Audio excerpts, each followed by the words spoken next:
Vulnerability is not a weakness. In fact, your vulnerability can be your greatest teacher. Today in Energy 2, we're going to talk about intimacy with others and how you can turn your vulnerability into your superpower. Okay, I've got this great story, but I'm going to have to get vulnerable with you first. There was a time in my life where things were pretty good. My career was growing and I actually felt financially secure. I finally had Energy 1 covered. But Energy 2 was definitely out of whack. Here's what I mean. Ever since my early 20s, I'd been dating guys that would somehow break my heart. I would choose the wrong guy every time. It was a pattern. They'd start out all gung-ho. I'd figure out how to get them to love me. They then would either leave me for another girl or worse, cheat on me. I'll be honest, I continued this pattern of dating these men for years, wondering if my luck would ever change. I wanted to meet a great guy, and I did. For a minute, I finally met one. I did. He asked me to marry him. I wanted to get married. He wanted to get married. He asked, I said yes, but we didn't have anything in common. And luckily it ended with an amicable divorce. But I was really messed up by the fact that I had gotten married and divorced so quickly, just over a year. So for me, that was a huge failure. I felt like I was a failure and that all romantic relationships for me were just going to be failures. I would have thought that that would have been my bottom. I was so unhappy and so messed up, but it actually wasn't. Wish it was. I eventually went out and started dating again, and I met a new guy, and I hooked up with him, and it was all physical, but in time, it really turned into something else for me. I had real feelings for this guy. Maybe my relationships weren't all failures after all. But then I found out he met somebody else and ended up breaking up with me for this other woman. Oh, I remember this was my rock bottom. Oh, I was crying and pleading with him to stay with me, and he had absolutely no plan or intention of staying with me. And I reduced myself to somebody I didn't even recognize. I was the worst mess ever. I can remember right after crying on my bed, holding my little dog close to me, hugging him, asking him, why does this always happen to me? That was genuinely my bottom, and I never, ever wanted to be here ever again. So I had to take a hard look at myself and ask, what was the common denominator in all of this? It was me. I can still feel that feeling in the pit of my stomach now. I needed to learn how to turn this around. If I was going to move successfully forward, I needed to heal and rebalance that second energy about intimacy and relationships, not just men, but all the relationships in my life, because one didn't seem exclusive of the other. I wanted strong connections with everyone in my life, people who would support me in achieving the best version of myself, and vice versa. So I started working on me, and the first thing I needed to do was to stop dating until I could figure out how I was going to start attracting a healthier relationship and being the one that could have that healthy relationship. I needed to double up on my spiritual practice too of meditating daily.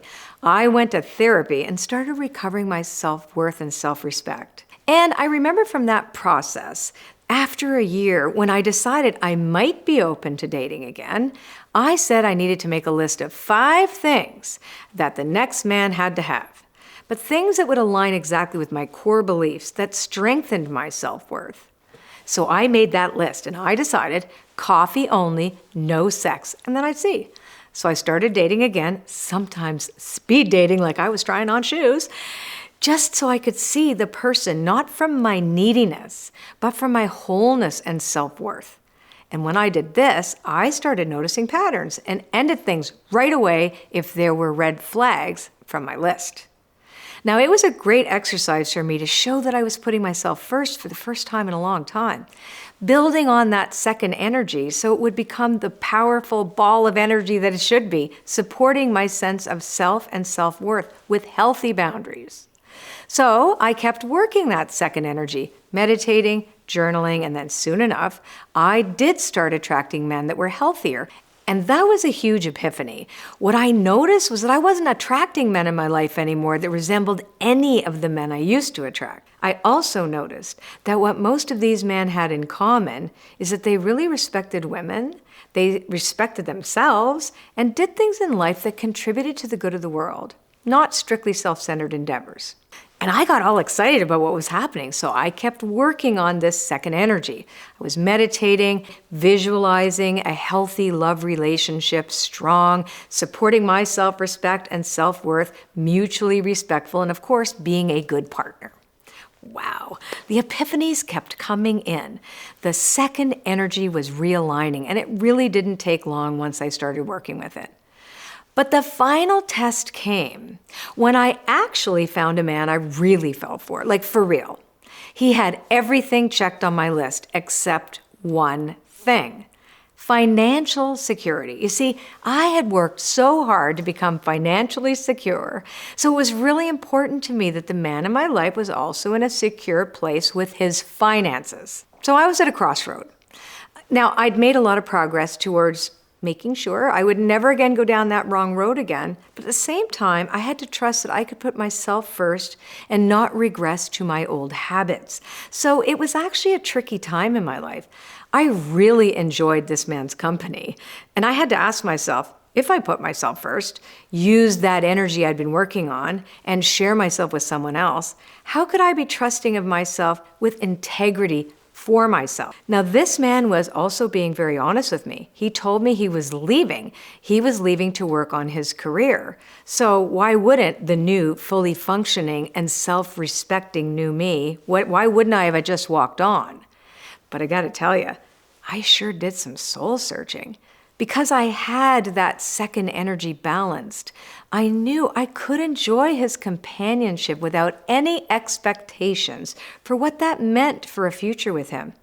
And that was a first, because I danced down the aisle with every guy I kissed. That's so embarrassing, but I did. So even though he had plans to leave, we actually started seeing each other a lot more.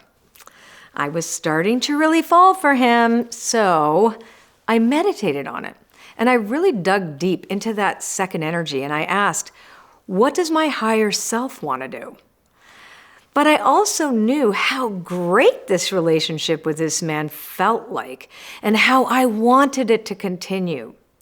But what was different now from anything at all in the past was I now focused on what the feeling I wanted to experience felt like. I actually didn't need him. I needed this feeling with the right guy. So what I did was put myself first. I sat with him and said, if we're not going to be together, if this isn't going anywhere, I've got to end it right now. I am so grateful for the time we've spent together, but I want to meet somebody just like you, but available. So if this isn't going to work, then I need the space in my life to attract that man. I couldn't have imagined the old me having said that ever. But by working on this second energy, I was able to actually say that and be willing to walk away from something that made me feel like I always wanted to feel like, but knowing it wasn't going to be real unless there was a commitment by both of us. Wow, what a transformation I had gone through.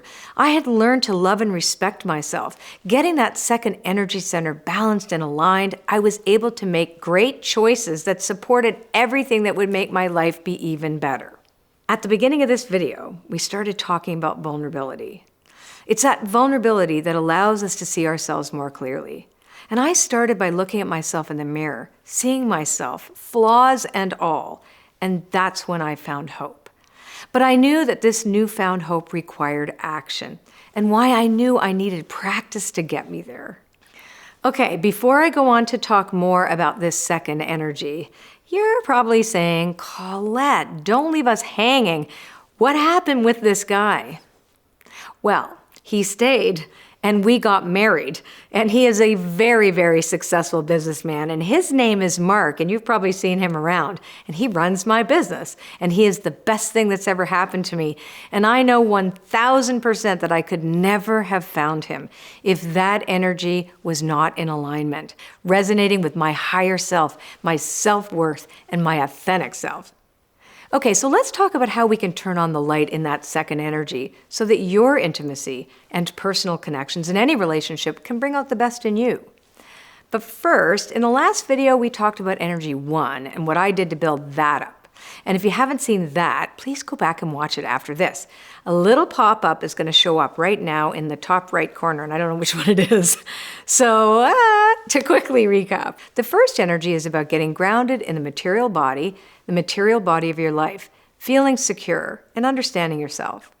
So once you feel secure and grounded, you're ready for healthy intimacy and setting good boundaries. A healthy second energy gives you a good foundation to open you up to new possibilities. You're open to falling in love with somebody, mating with somebody, collaborating. And I'd say that the pivotal words for the second energy are intimacy, boundaries, and creativity. When that energy is out of balance, you feel disconnected. There's a lack of trust, and you want to cut yourself off so you're dissociated. You can connect, but without any intimacy. Your sexuality is disconnected from your heart. There's a superficiality about it all. And again, it's that lack of trust. You don't trust yourself, you don't trust the other, you don't feel that you can make a connection because you just don't trust the connection. Also, your creativity can become blocked. You're coming from a lack of fertility in mind, body, heart, and spirit, and you likely have trouble with boundaries and people-pleasing. So you could also have emotional health issues, over-emotional, and you wouldn't have good emotional intelligence. So you can get enmeshed in unhealthy dynamics with others. Depression is common too, especially when your boundaries aren't clear. You can get stuck there too. You can get resentful. Guilt is big. So you'd go inward as opposed to wanting to go outward and be connected. Now, we all know that trust in the most intimate relationship we can have is with our higher power.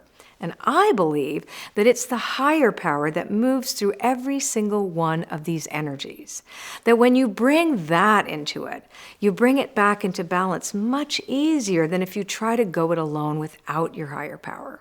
So before I let you go, and of course with your permission, I just want to tell you about this great quiz I have called Which of Your Energies is Out of Alignment? It's fun, it's interactive, and it will tell you which energy needs a little more attention and love than the rest. So click on the link, take the quiz, and we're going to give you a little insight on how you can get that energy in balance. All right, so go take the quiz and have fun with it.